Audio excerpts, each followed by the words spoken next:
नाशिकमध्ये सिन्नर इथे कृषी मंत्री माणिकराव कोकाटे यांच्या हस्ते भरड धान्य महोत्सवाचं उद्घाटन काल झालं।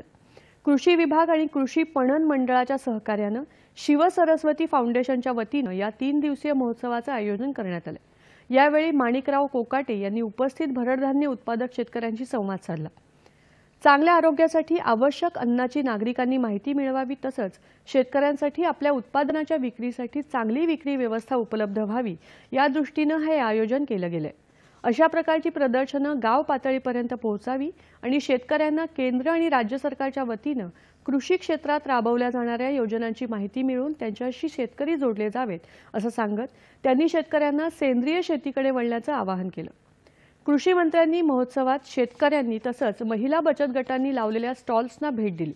या महोत्सवात शेतकरी आणि नागरिकांसाठी भरड धान्य आणि आरोग्य याविषयी कृषी तज्ज्ञांच्या व्याख्यानाचं आयोजन करण्यात आलंय, तसंच विविध स्पर्धांचं आयोजनही करण्यात आलंय। महोत्सवात भरड धान्य उत्पादक शेतकरी, विक्रेते, महिला बचत गट इत्यादींनी सहभाग घेतलाय।